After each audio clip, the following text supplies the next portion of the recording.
Assalamualaikum warahmatullahi wabarakatuh. Bagaimana kabar kalian? Semoga kalian semuanya sehat walafiat. Perkenalkan, Ibu hari ini mau menyampaikan materi bahasa Indonesia kelas 10 ya. Materi pertama di semester pertama ini yaitu tentang teks laporan hasil observasi atau disebut dengan LHO ya. Kita mulai dari pengertiannya dulu ya. Pengertian teks laporan hasil observasi. Ini bisa kalian catat di buku catatan kalian ya. Teks laporan hasil observasi adalah teks yang menjelaskan informasi umum tentang suatu seperti alam, tumbuhan, hewan, dan lain sebagainya berdasarkan fakta dari hasil observasi yang telah dilakukan. Jadi ini yang dibahas dalam teks ini boleh berupa alam, tumbuhan, hewan, dan lain sebagainya ya. Itu pengertiannya. Sekarang masuk ke jenis-jenis teks laporan hasil observasi ya.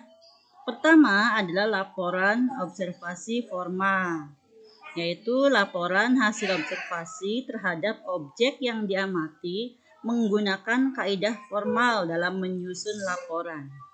Dari mulai ragam bahasanya harus baku ya, kemudian terdapat top atau kepala itu nanti isinya berupa pernyataan umum, kemudian strukturnya harus lebih rinci. Nah, biasanya diajukan untuk acara resmi seperti laporan berita, kepentingan politik, dan lain-lain. Yang berikutnya adalah laporan observasi non formal, yaitu laporan hasil observasi yang strukturnya lebih simpel dan biasanya ditulis secara populer atau bahasanya lebih santai. Nah, ini strukturnya ya. Strukturnya ada 4 bagian ya yang harus ada di laporan hasil observasi ya. Struktur pertama adalah berupa pernyataan umum ya. Jadi teks laporan hasil observasi ini diawali dengan paragraf yang berisi tentang pernyataan umum. Isinya apa sih? Nah, ini kan merupakan bagian awal, isinya tentang definisi objek yang diamati serta klasifikasi atau penjenisan dari objek yang diamati. Misalnya, kalian membuat teks laporan hasil observasinya tentang misalnya wayang, ya.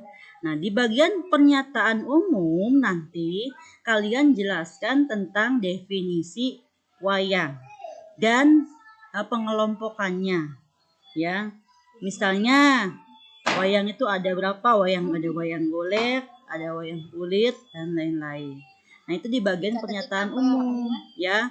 Jadi pernyataan umum isinya apa sih? Tadi definisi dan klasifikasi atau klasifikasi namanya pengelompokan ya. Kalian bisa masukkan di sini jenis-jenis dari objek yang kalian bahas. Berikutnya setelah pernyataan umum, paragraf berikutnya berisi deskripsi bagian.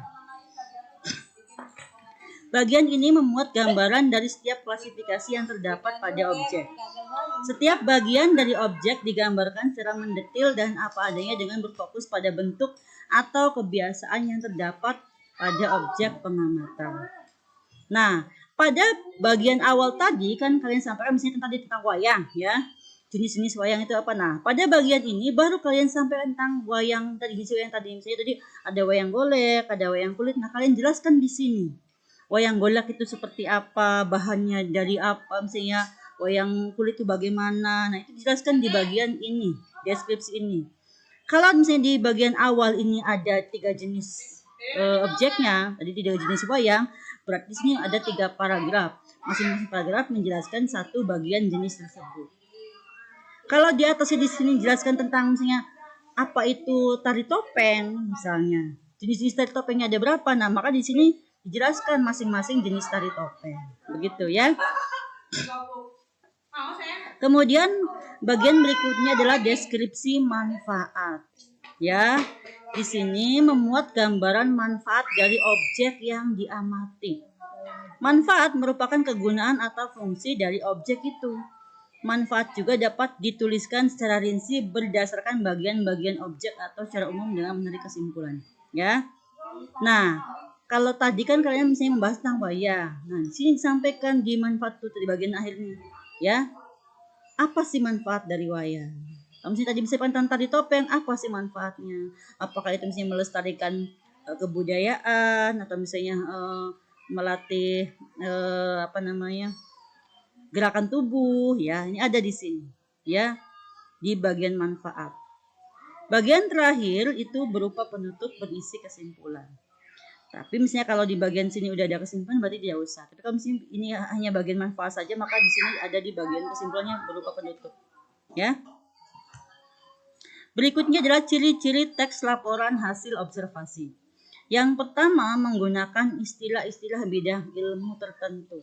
Ini tergantung objek yang akan kalian sampaikan di laporan ini. Kalian membahas apa misalnya tentang tanaman, berarti pasti akan muncul istilah-istilah tanaman. Ya, kalau membahas tentang kesehatan berarti akan muncul istilah-istilah tentang kesehatan. Ya, begitu.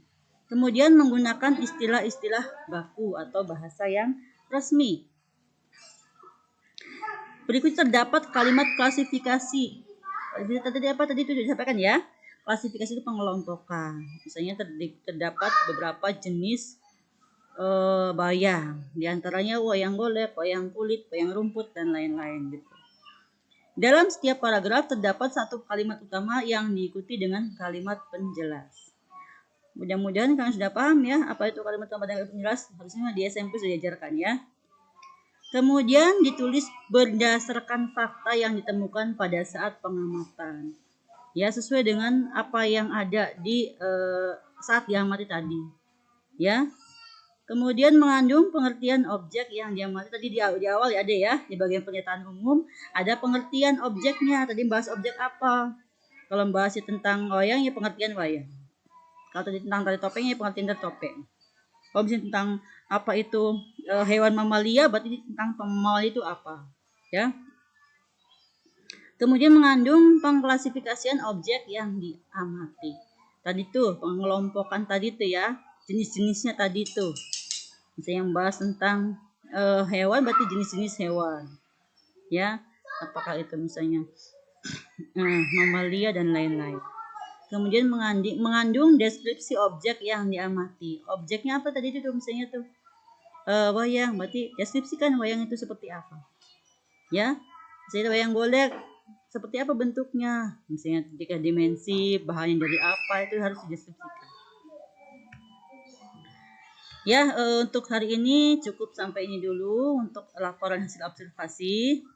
Silahkan kalian buat rangkumannya, kemudian ditulis di buku catatan kalian dan di-upload di Classroom. Ya, difoto dulu kemudian di-upload di Classroom. Terima kasih anak-anak, sampai jumpa lagi minggu depan di materi kaidah kebahasaan teks laporan hasil observasi. Tetap semangat dan jaga kesehatan. Assalamualaikum warahmatullahi wabarakatuh.